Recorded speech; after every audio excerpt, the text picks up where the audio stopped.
Greetings, curious acolytes of the Force, and welcome back to the channel. Tenebrae, also known as Darth Vitiate, the Emperor, and Valkorion, is one of the most powerful beings of the dark side that has ever afflicted the galaxy. His time in the Sith Order went down in history as one of the only times that the Sith almost succeeded in completely taking over the galaxy by military force. However, after Vitiate's first death at the hands of the hero of Tython, and then his subsequent resurrection at the hands of the reborn Darth Revan, Vitiate all of a sudden just completely dropped the Sith Empire, totally renouncing his title and affiliation with the Sith, and going off to form his own empire, which we now know today to be the Eternal Throne. It is certainly a curious move, especially for someone so powerful as Vitiate to just cut all ties with the Sith Empire after conquering death entirely. In this holocron, we're going to look at the philosophies held by Vitiate, as well as his thought patterns and situation to determine exactly why Vitiate decided to forego his place as Sith Emperor and abandon the Sith entirely. Before we get into the holocron though, there's a big sale on the Star Wars merch page in anticipation for Black Friday, where things are up to 40% off, and at checkout if you use code WAVE, you can get an additional 15% off your entire order. So with that out of the way, my friends, let us begin.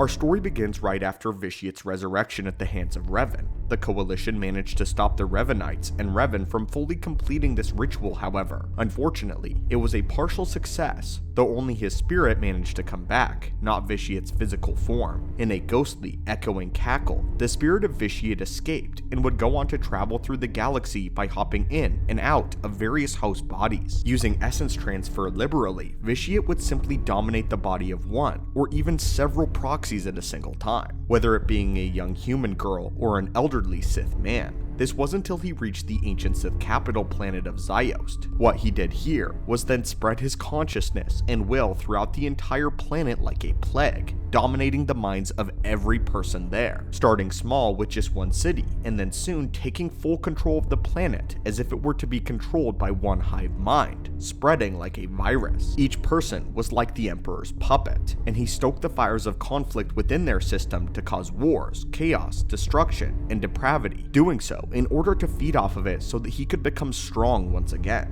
This activity didn't go unnoticed, however, and a second great coalition of Republic and Imperial intelligence was formed to disrupt the Emperor's plans. Despite almost succeeding, the help of an electromagnetic technology, which actually worked in temporarily disrupting the mental domination of Vitiate, they ended up failing completely, and Vitiate took back control over the planet, now with even more puppets at his disposal, as provided by the new coalition of Republic and Imperial troops. This conflict ended in a violent climax, as the Emperor then performed a mass ritual for the second time. A wave of darkside energy rolled across the globe like a tsunami, turning all living things to ash and leeching the force from the world in order to revitalize Vitiate, just as he had done thousands of years prior to the planet of Nathema and the remaining Sith. Vitiate's power and ego could be felt for miles. He now believed himself to have fully passed beyond death's reach and decided that he had transcended the link between flesh and identity, and thus no longer required other vessels as puppets. With his spirit now fully revitalized, Vitiate disappeared off into the unknown regions of space, where he came upon the rumored planet known as Zakul, and then decided to dominate the body of its leader, Valkorion.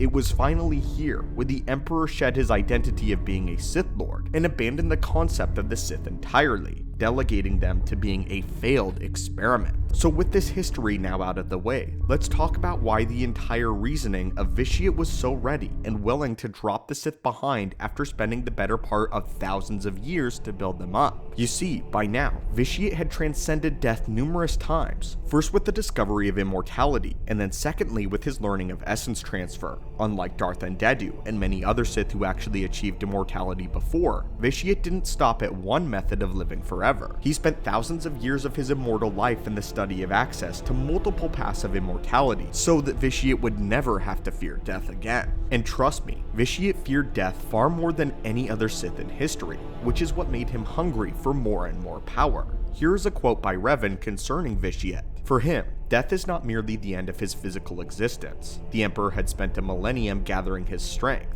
If he dies, he will lose everything. The thought of near infinite power slipping from his grasp has driven him mad. in his twisted mind. The only way to preserve what he has accomplished is to annihilate every potential threat in the galaxy that may oppose him. This is the hidden key. The Emperor only ever really joined the Sith opportunistically. Tenebrae was born with incredible power and desire to rule all. That is why by the age of 10 he slaughtered his family and many other people, and then dominated his entire home world. Marka Ragnos had heard of this boy and offered to make him a Sith ruler, with the young Tenebrae eagerly accepting the offer. However, after the death of Ragnos, Tenebrae distanced himself from the Sith Empire politics, and had no part in the great hyperspace war of Naga Sadow that destroyed their grand empire. Speaking of which, we will be releasing a video all about this very soon in Naga Sadow's ultimate failure. Anyway, the point is that here, Vitiate never cared about the Sith Empire utterly, not when he summoned 8,000 Sith Lords to participate in the same ritual that gave him his limitless power, and not now, when he didn't even hesitate to perform the same ritual by himself in order to gain strength from the Sith ancestral homeworld of Ziost. Vitiate cared about the dark side, of course, but only because it was an avenue for his ultimate power. Like Darth Nihilus, he used the Sith only for their knowledge, and now he had acquired so much power that death itself was no longer a problem. He had no more use for the Sith,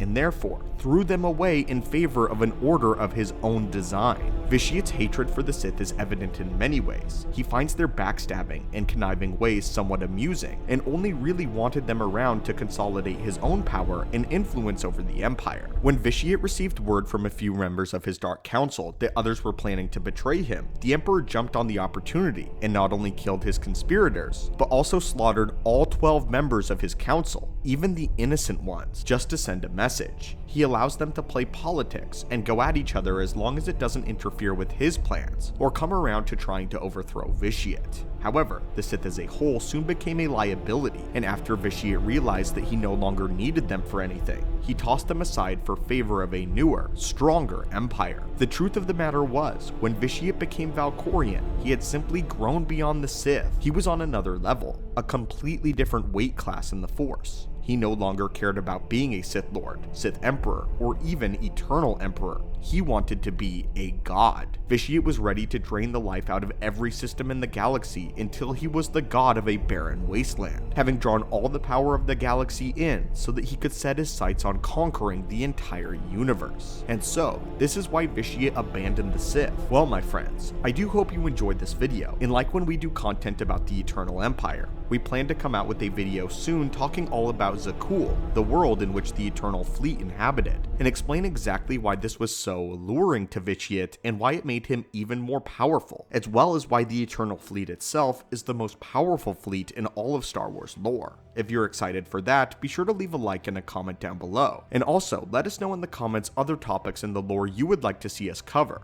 Until then, my friends, may the Force be with you, and long live the Eternal Throne.